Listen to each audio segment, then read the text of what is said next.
So, Nick, do you see Jeremy Corbyn as a leader?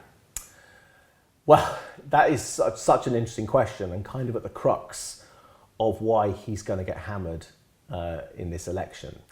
Now, the people who do see him as a leader see him as a leader for very justifiable reasons. He is to them the most authentic person to lead the Labour Party probably since Clement Attlee or certainly Michael Foot, because he's not trying to reform the Labour Party in a direction which is towards the centre. He's trying to reform the Labour Party more towards its roots.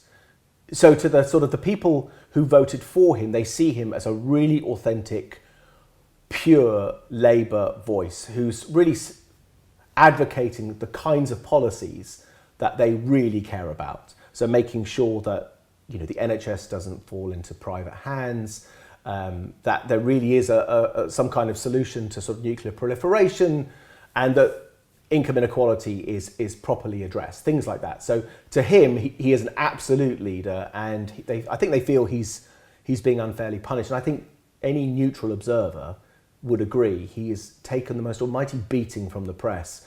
And a lot of it is, you can see the fear, literally in the mainstream press, of him and what he represents. Because I don't think the mainstream press ever thought that someone as socialist as Jeremy Corbyn would ever become a mainstream leader. Once you had Tony Blair, the Labour Party seemed to pivot to the centre, and that's it. So I think there's just a general feeling of threat that Jeremy Corbyn would be the unacceptable face of social democracy, certainly. And I think that's the central issue with Jeremy Corbyn as a leader, is he just simply isn't credible. I mean, obviously you can see now that this is a trend, because obviously Corbyn becoming leader, and then you had Brexit, and then you had Trump, and Marine Le Pen got 35% recently. So you've got all these sort of shocks to the system, because people are clearly unhappy with the way things are running. And I think the major problem is income inequality.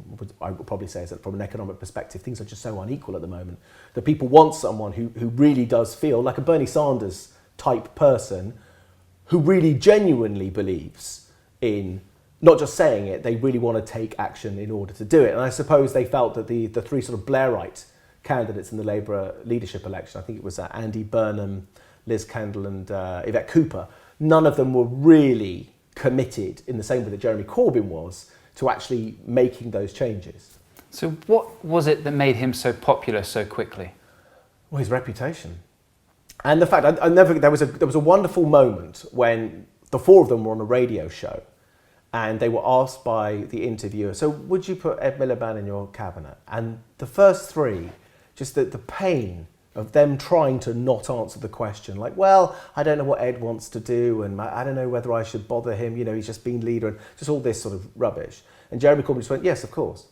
And what I think people liked about him was he just said what was on his mind, and he wasn't being a politician about stuff. He had that, because he's been 30, 40 years on the back benches and basically doing what he wants and saying how he feels, he hadn't really done that. And I think, but that's unfortunately is why he's struggling now, because there's something really painful about watching him trying to pivot towards being a leader. So, for example, his worldview does not fit with the parliamentary Labour parties. The parliamentary Labour Party believe in a nuclear deterrent.